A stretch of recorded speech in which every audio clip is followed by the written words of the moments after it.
Et le gros projet, après j'ai plein de projets en tête, mais c'est que on fasse des concerts partout dans la région. Le pire truc qu'on peut imaginer dans un couple m'est arrivé en fait. Où c'est pas forcément le nombre d'abonnés d'un influenceur qui impacte sur le placement de produit, sur la rémunération. J'aimerais surtout vous dire que le sexe, c'est pas un sujet tabou. Je sais que c'est pas facile d'en parler. Ah, c'est fini, ok. Ok.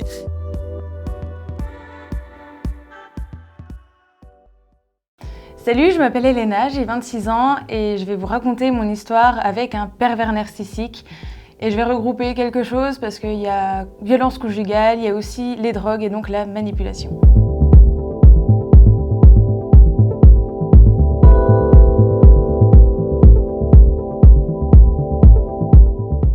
Alors pour vous resituer, on va retourner en 2013, donc là j'avais 19 ans, lui en avait 38. On s'est rencontrés sur internet. En fait il m'a envoyé un message via Facebook et il m'a fait connaître son groupe, etc. Et c'est comme ça qu'on a un petit peu échangé. À cette époque-là, j'allais passer mon bac et ensuite j'entrais en BTS. Et en fait j'ai passé à peu près 8 mois, 1 an avec lui. Au début, tout s'est très bien passé, il était vraiment super, très galant, poli, super sympa, tout se passait très bien. Et la première fois où je suis allée chez lui, il avait même préparé des petits toasts, du champagne, enfin bref, c'était un peu le rêve. Et ensuite est arrivé petit à petit le fait qu'il consomme de la drogue. Alors après, moi là-dessus, je suis hyper ouverte d'esprit, y a pas de souci, enfin je juge pas, chacun fait sa vie. Je lui ai juste posé la question et il m'a dit que c'était occasionnel, qu'avec son groupe, il en prenait pour les concerts. Et au fur et à mesure de la relation, donc on était vraiment ensemble, du coup officiellement, ça devenait quand même ultra régulier à la maison, c'est-à-dire qu'il avait quand même sa paille en fer personnel, parce que la drogue qu'il prenait principalement, c'était de la cocaïne. Et donc moi, je voulais pas du tout en prendre, et souvent il me vantait un petit peu les mérites, etc.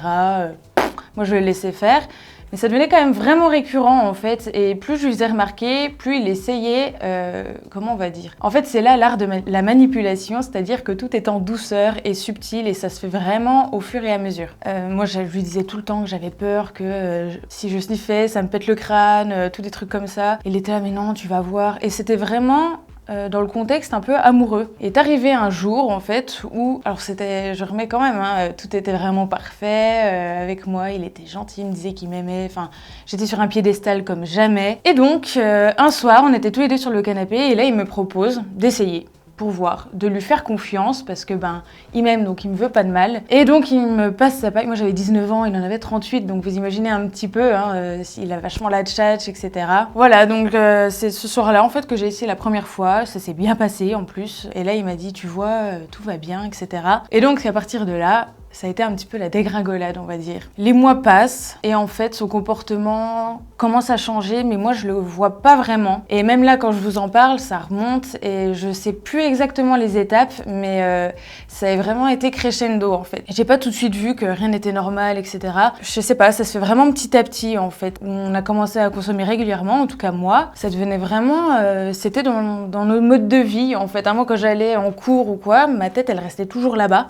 Il était très, très intrusif en fait et il me parlait de plein de trucs comme quoi il avait des pouvoirs mystiques, que je pouvais pas lui mentir parce que il voyait tout, il était clairvoyant sur tout, il aimait pas le fait de mentir, la trahison. En fait il paraissait tellement parfait, je voyais vraiment grand, vous voyez ce que je veux dire. Du coup il essayait vraiment de mettre en avant mes défauts, le fait que je pouvais mentir à moi-même, aux autres, comment être vrai, comment être sincère, etc.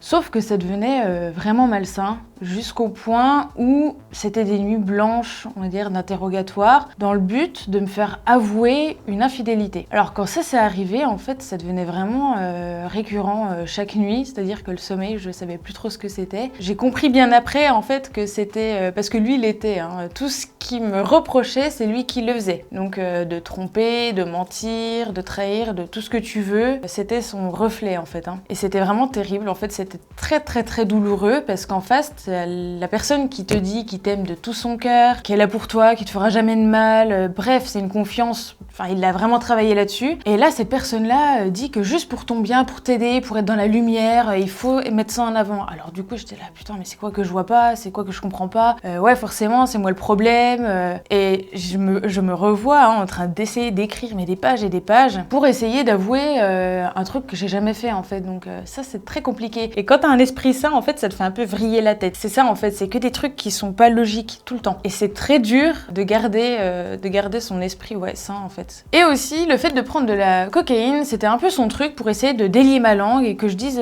des choses qui sont pas forcément vraies, mais qui pourraient lui aller à lui. Le problème, c'est que, alors normalement, ça fait être un peu speed, ça fait parler, ça donne confiance en soi. Et moi, quand j'en prenais, en fait, je me tairais dans un silence, mais comme jamais, quoi. Je parle beaucoup, hein, je suis quelqu'un d'énergique et tout ça. Mais là, je me revois, il avait une petite chambre dans l'arrière de son appart, où c'était un matelas, et j'étais là, comme ça...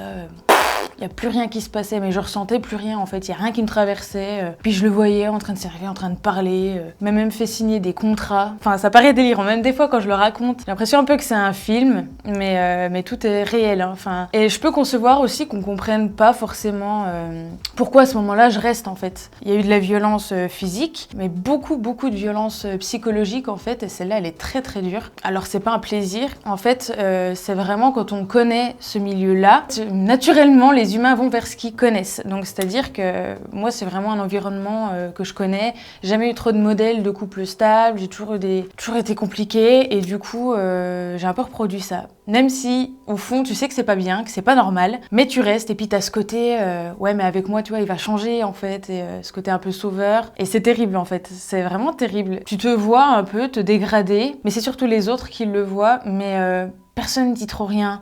C'est un peu tabou et on n'ose pas et on sait pas trop quoi faire. Et c'est un peu pour ça que je viens en parler aujourd'hui. C'est pas évident, hein. Je pense que des fois je me mélange un petit peu. Mais moi ce qui m'a aidée, c'est quand j'ai parlé à ma belle-mère qui a vécu aussi beaucoup de violences conjugales. Et malheureusement, hein, mais heureusement d'un côté, parce qu'elle a complètement compris ce que je vivais. Parce que c'est très très dur. Quand on vit pas la manipulation, c'est dur à croire. Hein, parce que d'abord, le caractère le plus fort, quoi que ce soit, c'est tout là la définition de la manipulation en fait, c'est que on le voit complètement pas arriver. Et quand il y a de la violence, on a cet état que j'ai appris par la suite, cet état de sidération. Je prends l'exemple avec mon premier copain, ça s'est passé, c'est-à-dire que la première fois, il m'a lancé un coussin au visage, et là je lui ai dit la prochaine fois ça sera quoi? Ça sera une claque et tout, c'est mort. Donc on est retournés ensemble et jusqu'à effectivement la première baffe, et là... En fait, c'est tellement gros que c'est pas possible en fait. Et tu restes parce que tu comprends pas trop et je sais pas. C'est dur à expliquer en fait. Mais je vous rassure, hein, les femmes battues où on n'aime pas ça, parce que souvent j'entends ça, mais pourquoi elle reste, à croire qu'elle aime ça, ou elle répète le même schéma. Mais c'est très douloureux en fait, hein, parce que ces gens-là, ils disent qu'ils t'aiment, enfin c'est des gens qui te font croire qu'il y a de l'amour, sachant que si t'as vécu une enfance où il n'y a pas eu trop de repères, bah t'es en manque d'amour, donc tu te diriges vers ça. Et ces mecs-là te descendent en te disant et en te rabaissant tous les jours bah, que t'es débile, que t'es trop conne. Moi quand je rangeais le lave-vaisselle, j'étais vraiment la dernière des abrutis parce que je le faisais mal, que je nettoyais mal l'éponge. Et en fait, simplement ça, c'était une raison à ces gestes. Du coup, très très compliqué ensuite d'avoir confiance en soi, de se trouver bien et de se dire ouais c'est bon je m'en vais, je le laisse, je mérite mieux. Comment veux-tu qu'on se dise qu'on mérite mieux quand t'entends ça tous les jours quoi. Donc du coup très compliqué. Et donc là la dernière personne avec qui j'étais, donc je vous racontais l'histoire avec la drogue, qui est un réel pervers narcissique parce que souvent en ce moment ça a été un mot à la mode pour le moindre mec qui trompe sa meuf, c'est un pervers narcissique. Non, un pervers narcissique c'est une réelle maladie, c'est une pathologie. Hein. La personne n'a pas du tout d'empathie, donc moi je me revois par exemple supplier à genoux d'arrêter ou de juste aller chez mon frère. Il n'y a rien en fait, c'est-à-dire qu'il va jouer avec les sentiments mais lui n'en a pas en retour, donc c'est de la détresse complète. Donc il faut vraiment avoir conscience de ça, c'est vraiment des personnes qui sont malades à faire enfermer. C'est des choses que si on a un minimum d'empathie ou de sentiments, on serait incapable de faire en tant qu'humain. Moi j'arrivais des fois à avoir des crises de folie. Vraiment, il me mettait dans des états hystériques et où je me voyais pleurer, j'étais de des états pas possibles. Et lui, devant ses potes, tout allait tellement bien, même après des nuits immondes. Et des fois, dans son salon, il y avait plein de gens. Et moi, j'arrivais, je savais même pas quel jour on était, à quelle heure, etc. Lui, il sort tout bien. Et moi, j'arrive, je regarde dans un état, mais dépité, à pleurer. Et il dit à tout le monde, bah vous voyez, comme elle est pas bien, quoi. Donc tu veux faire quoi quand il t'arrive ça? C'est dur de te dire bah, je vais peut-être aller voir ses amis pour en parler. Ma mère, ça a été compliqué et je leur en veux pas du tout à mes proches parce que justement leur but c'est que personne s'en rende compte. Hein, donc voilà. Moi il appelait ma mère pour lui dire que sa fille n'allait pas bien. Voilà. Il avait cassé mon téléphone une fois aussi D'ailleurs, en préparant un peu cette interview, du coup, ça m'a fait repenser à pas mal de choses et je suis retombée sur des messages où, d'ailleurs, il m'avait envoyé à propos du téléphone pété. Le raconte pas à tout le monde, ça regarde que nous, tu comprends, c'est notre amour, les gens n'ont pas à savoir. Et avec le recul, on se rend compte que c'est ça tout le temps. Et tout ce qui se passe de mal, il faut surtout pas le dire parce que, voilà, on est le couple. Comment veux-tu que les gens nous voient bien ? Enfin, c'est pas de ça que j'ai envie, hein.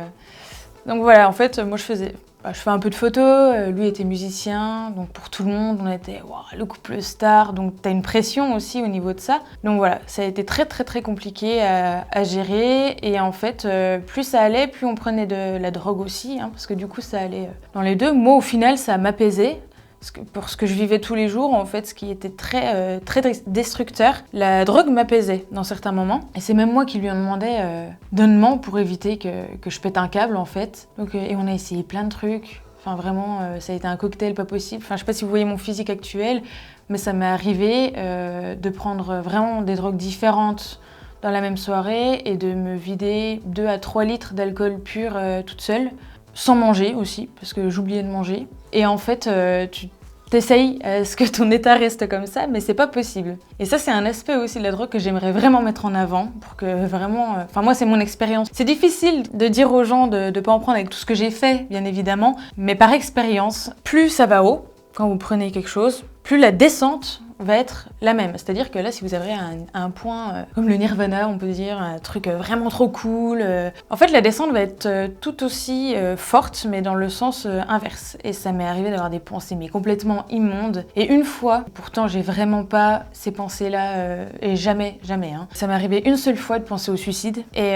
c'était pas pour mourir, mais pour que ça s'arrête. Et je pense que c'est le bon nombre de cas dans les couples où il y a de la violence conjugale et où il y a un taux de suicide élevé. C'est pas l'envie de mourir, c'est juste l'envie que ça s'arrête. Et il y a tellement pas d'issue. Un soir, j'ai quand même appelé ma mère qui était en voyage en Équateur pour lui dire « Maman, il faut que tu m'internes en hôpital psychiatrique. » J'imagine ma mère au bout du téléphone, elle me dire « Mais qu'est-ce qui se passe ?» Je lui ai juste dit « Je vais être enfermée en gros dans une pièce toute seule et voilà, je veux plus parler à personne, je veux plus qu'il me voie, enfin limite plus exister pendant un moment. » Enfin ouais, on dirait un film quand même. Hein. Et je vous passe largement les détails. Ça paraît romancé comme ça et je vous jure que même d'en parler des fois, c'est pas que j'en rigole, mais je me dis « Putain, mais c'est pas possible quoi. » Alors c'est pas tous les cas pareils, hein. Tout le monde n'a pas de la drogue ou des choses comme ça, mais le schéma type en fait, on dirait qu'ils ont eu tous le même manuel. Nos conditions de vie, alors c'était vraiment particulier, c'était un grand appart. Lui il travaillait à moitié, enfin je sais pas vraiment trop ce qu'il faisait. Il y avait une petite chambre en fait au bout. En gros il y avait une chambre là, la chambre des enfants, une grande pièce à vivre, cuisine et salle de bain. La chambre c'était un matelas au sol, il y avait un mur de DVD, il y avait une petite télé, une petite fenêtre aussi, une lumière et des fois il la mettait en lumière noire. Et on passait principalement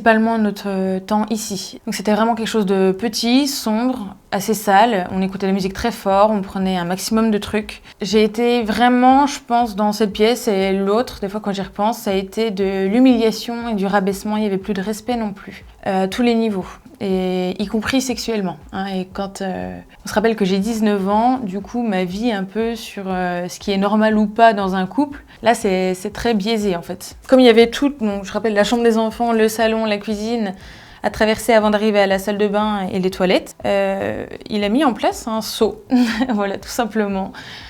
J'en rigole, mais c'est loin d'être drôle en fait. C'est juste que je suis un peu gênée d'en parler, comme à chaque fois. Mais c'est réellement ça en fait. On avait un seau où on pissait dedans. Et c'est là où en fait ça permet de se rendre compte à quel point on a plus du tout d'estime de soi. Où, c'est rien du tout. Hein. Là j'en parle comme ça, où on se dit ouais non là il y a un truc qui cloche. Quand tu le vis, non, ça c'était, mais ça existait, enfin c'était même pas une question de réflexion, quoi. Et puis après, évidemment, quand tu vis comme ça, ouais, donc je disais, tu penses pas forcément à manger, enfin la santé, elle était vraiment mise à rude épreuve. J'avais beaucoup d'hallucinations, et il me demandait de faire des choses immondes. Par exemple, je me suis déjà retrouvée avec un pistolet sur la tempe, on me disait, si tu m'aimes vraiment, eh ben prouve-le-moi, puis on va se marier, quoi. Et ça, c'était, je pense, vers 3-4 heures du matin, peut-être. Ça nous est arrivé de prendre la voiture aussi dans cet état-là. Donc là, complètement inconscient évidemment, hein, que ce soit pour nous, mais pour les autres. Et quand je dis parfois qu'il y aurait vraiment la mort qui pouvait nous arrêter, je le crois sincèrement, vraiment. Je vois pas... À ce moment-là, je voyais pas quoi d'autre. Ouais, c'était vraiment un film, quoi. Rien n'était vraiment réel, enfin, on était toujours dans un état second. Il me demandait aussi des choses, effectivement, du côté intime. Alors, il me faisait croire toujours à des histoires familiales pas possibles pour que j'ai pitié de lui, où il a été violé, et il me demandait de reproduire des choses comme ça pour lui rappeler ces moments-là. Moi, ce qui m'a aidé, c'est d'en parler et de me rendre compte que c'était pas moi qui était folle, donc avec une femme qui avait vécu de la violence conjugale, et à me dire les mêmes choses, mais le même schéma, les mêmes principes en fait. Et là tu dis ok, c'est pas moi. Et moi je m'en suis sortie le jour où j'ai arrêté d'essayer de comprendre. J'ai vu une psychologue. Alors ça m'a pas aidé du tout. Vraiment, je regrette pas d'avoir essayé quand même. Et il faut essayer plusieurs personnes. Après, moi, j'ai décidé d'arrêter parce qu'elle est retournée dans mon passé. Enfin, c'était pas du tout le moment. Pour la drogue, personnellement, je m'en suis sortie toute seule. J'avais juste pris des choses pour me détendre, etc. Et puis même après, j'ai complètement arrêté parce que je voulais plus, en fait, à gérer des choses dans mon corps. J'ai eu aussi beaucoup de chance dans mon entourage. Mais vraiment, parce que en fait, là où j'ai arrêté avec lui, où je m'en suis sortie, ça n'a pas été toute seule. J'ai attrapé une MST, qui est chlamydia, que si on soigne pas, en fait, ça rend la femme stérile. Et pour vous dire à quel point ça va la manipulation, c'est-à-dire que je lui ai montré mes résultats, et là il m'a dit oui, bah ça prouve que t'es infidèle, enfin truc. Sachant que bah non, en fait, là j'étais en internat à ce moment-là. Et tout le monde pouvait voir que j'ai même tenu la main à personne. Enfin, clairement, c'était sûr que c'était pas moi. Enfin, c'était pas attrapé sexuellement de mon côté. Et j'ai regardé mon gynéco en disant mais j'ai pas pu l'attraper sur la cuvette ou un truc comme ça. Enfin, il m'a dit non Elena, là faut ouvrir les yeux. Et il m'a donné une liste de tests à faire. Et il m'a dit tu lui demandes de faire tous ces tests. S'il dit oui, ok. Et on verra ensuite. Et s'il refuse, tu ne le vois plus jamais. Enfin, je le connais bien, mon gynécologue. En fait, il m'a toujours suivi. C'est pour ça qu'on était assez proches. Et donc, évidemment, je lui ai donné la liste à faire et il n'a jamais voulu les faire. Une semaine après, il a accepté. Donc, effectivement, en prenant tous les traitements qui étaient à disposition. Mais là, j'ai arrêté, en fait. Et il y a eu une ex-copine à lui qui m'a écrit et qui m'a raconté, en fait, la même histoire. Et d'autres personnes aussi. Enfin... Bref, tout s'est un peu dénoué à ce moment-là et c'est très dur aussi. Ça aide à passer à autre chose, mais c'est très dur parce qu'en fait, t'as tout qui s'écroule. Même si tu le sais quelque part, qu'il n'y a rien qui était normal, etc. Mais c'est tellement dur, c'est une trahison, mais tellement forte. Et il avait des enfants et il y a ça aussi, moi, qui a beaucoup joué dans la balance. Et ça a été dur parce que souvent, il faisait des scènes et les enfants ont assisté à des choses qu'ils ne devaient pas voir. Et comme moi, plus jeune, en fait. Et ça, c'est vraiment quelque chose... Je peux pas m'en vouloir parce que c'est pas moi qui l'ai fait, mais ça a été très très très très dur à accepter que ouais, j'ai été dans une situation où les enfants ont vu ça en fait. Et à ce moment-là, donc j'étais en BTS en internat et en fait, il me harcelait. Donc là, c'était toutes les nuits au téléphone, surtout tout ce qu'il pouvait en fait. Il venait à la porte de ma chambre, c'était insupportable.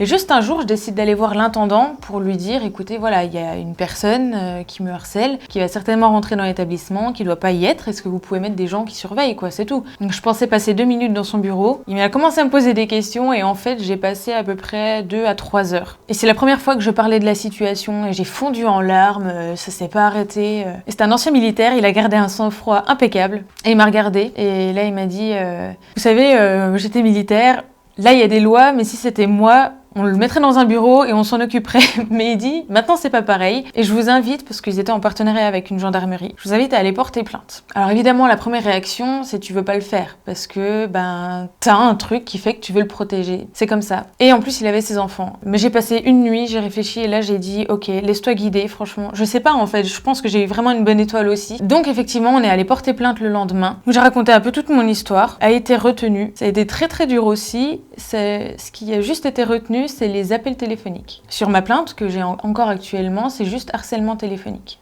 Après tout ce qui s'est passé en 8 mois. Et là, ça a été difficile. J'étais complètement outrée devant eux et je leur ai dit, mais vous avez entendu tout ce que je vous ai raconté? J'ai dit là, ça va, je suis devant vous, mais j'ai une fille un peu plus fragile, franchement, elle se fout en l'air, quoi. C'est là où la justice est mal faite parce que je pense que, par contre, la personne en face de moi comprenait. T'en as, ils comprennent pas, ils s'en foutent. Là, j'ai eu de la chance, ils comprenaient quand même. Mais ils peuvent rien faire, en fait. Ils menaçaient aussi donc la personne avec qui j'étais, parce qu'il m'avait filmé dans des moments pas les plus fulgurants, on va dire, hein, des vidéos plutôt compromettantes, etc. Alors je les ai jamais vues, est-ce qu'elles existent ou non? Je suppose que oui, parce qu'il avait déjà réussi à m'enregistrer au dictaphone en train de dire des trucs complètement délirants, évidemment, hein, dans des nuits d'interrogatoire. Et donc il me menaçait de ça, et je crois qu'ils étaient juste allés saisir son ordinateur. Enfin, j'avais prévenu de tout, mais je sais pas vraiment ce qui s'est passé. Évidemment, il a continué à m'écrire, alors qu'il a plus le droit d'entrer en contact avec moi par quelque moyen que ce soit. Et il le faisait, bien évidemment, mais à chaque fois, je pouvais appeler les gendarmes pour leur dire, mais ils disaient, bah attention, c'est pas bien, il faut arrêter. Voilà, depuis, j'ai plus de nouvelles. Je m'en suis sortie maintenant, mais ça laisse forcément des marques. Et j'ai pensé, quelques années après, que vraiment, ça allait mieux. Mais c'est pas parce qu'on est sorti de ce contexte-là que tout va mieux. Encore à l'heure actuelle, et je m'en suis rendu compte il y a pas longtemps, parce que ça fait à peu près 6 mois que je suis avec mon nouveau compagnon, avec qui ça se passe très très bien d'ailleurs. Mais j'ai encore des réflexes. Alors, je dis pas que les petites disputes de couple, hein, ça arrive, c'est tout à fait normal, je mets pas tout sur le dos de cette histoire, mais il arrive que j'ai des pensées ou des trucs qui réfèrent à ces périodes-là. Ce qui fait du tort à mon conjoint actuel parce que j'ai pas à tout mélanger, mais vraiment, je vous jure que c'est compliqué. La confiance, de croire en fait que quelqu'un peut être juste normal et vous aimer juste comme ça, sans qu'il y ait des trucs tordus.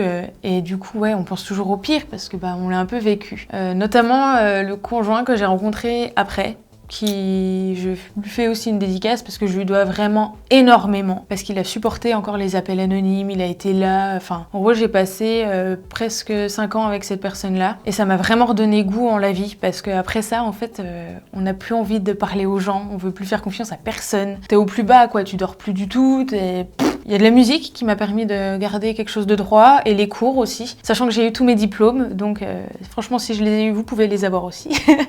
C'est vraiment avec, quand on le veut, on peut. Moi je voulais juste une chose, c'est que déjà c'était pas lui ressembler, donc tout ce que j'ai fait ensuite, le fait d'arrêter la drogue, de plus boire non plus, maintenant je rebois mais c'est vraiment festif, hein, c'est plus dans les mêmes conditions. Ouais, le fait d'avoir une vie saine, mon but c'était de pas lui ressembler.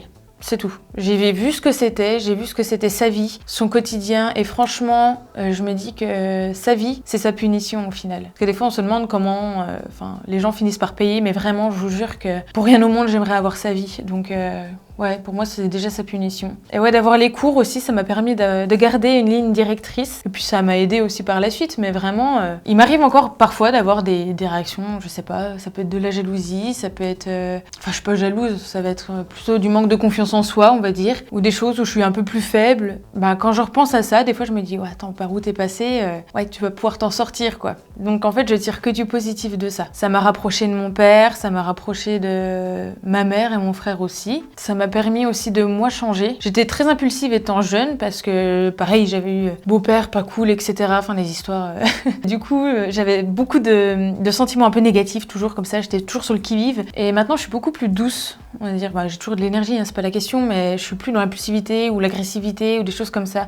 Tout ce qui est attrait à la violence, je peux plus. Des fois, avec mon copain, quand on rigole, vous savez, des fois, on se met des petites pichenettes ou des trucs comme ça. Mais alors, moi, me toucher le visage, par exemple, c'est plus possible. Il y a des trucs où c'est mon corps qui refuse. Donc voilà, après, on en garde les séquelles, mais on apprend à vivre avec. Alors, c'est le passé, j'aime pas y revenir tout le temps, mais faut juste vivre avec. Si jamais vous avez quelqu'un dans votre entourage où vous soupçonnez quelque chose de pas clair dans une relation, n'hésitez pas à en parler. C'est difficile parce que c'est pas quelque chose qu'on met au grand jour, et puis c'est dur d'aller vers quelqu'un en disant ta relation, etc. On n'a pas envie de se mêler des histoires des gens. Mais du coup, pour l'avoir vécu, essayez quand même, ou soyez là. Ça va pas être évident parce que la personne qui est concernée va peut-être essayer de toujours le cacher ou de minimiser, de dire que tout va bien, évidemment. Mais lâchez rien. Et au pire, soyez au moins à côté, et je sais pas, mais lâchez pas le truc, quoi. Vous dites pas, ok, ça va passer.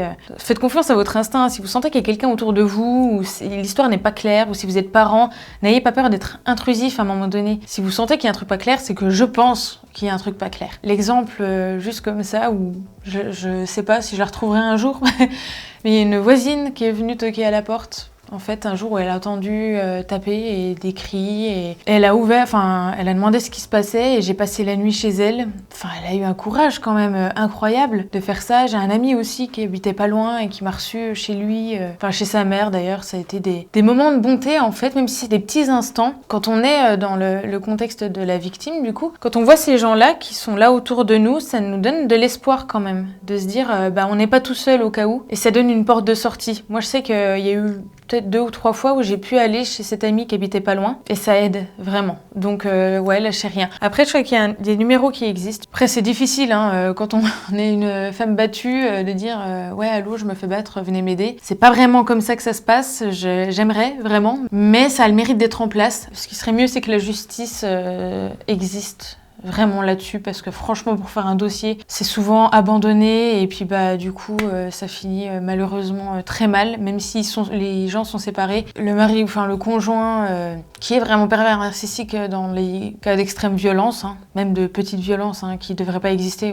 Mais voilà, la justice est vraiment pas active à ce niveau-là. Donc il y a l'association Rose Jaune, si jamais vous voulez vous renseigner, qui fait beaucoup de choses. Il y a la Maison des Femmes aussi, il y en a sur Paris, qui accueille des femmes dans la détresse. Donc mobilisez-vous, essayez de vous renseigner un petit peu sur ces actions-là. Il y a les cas recensés qu'on connaît, mais il y a ceux qu'on ne connaît pas. Mais ça touche, je crois, 7 ou 8 foyers sur 10. Enfin, c'est énorme. Et on n'est pas obligé d'arriver à l'étranglement ou au coup de poing au visage pour que ça soit juste inacceptable. C'est une baffe, ça devrait pas exister. C'est même une insulte en fait. Quand on est un couple, respecter l'autre. Généralement, on admire l'autre, on s'encourage, mais en aucun cas, on doit se rabaisser ou faire des choses pour plaire à l'autre. C'est 2 personnes, on se met ensemble, mais il y a 2 individus en fait bien définis et distincts qui ont des envies, des choix différents et qui ont le droit juste d'être aimés. Si ça marche plus, c'est pas grave. Il y a d'autres personnes, il y a bien assez de gens. Séparez-vous gentiment dans l'entente, il n'y a pas de souci et voilà.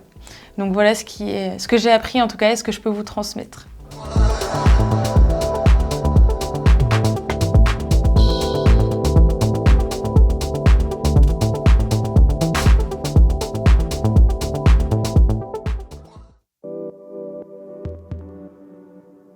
Et le gros projet, après j'ai plein de projets en tête, mais c'est que on fasse des concerts partout dans la région. Le pire truc qu'on peut imaginer dans un couple m'est arrivé en fait. Ou c'est pas forcément le nombre d'abonnés d'un influenceur qui impacte sur le placement de produits, ou sur la rémunération. J'aimerais surtout vous dire que le sexe, c'est pas un sujet tabou. Je sais que c'est pas facile d'en parler. Ah, c'est fini, ok. Ok.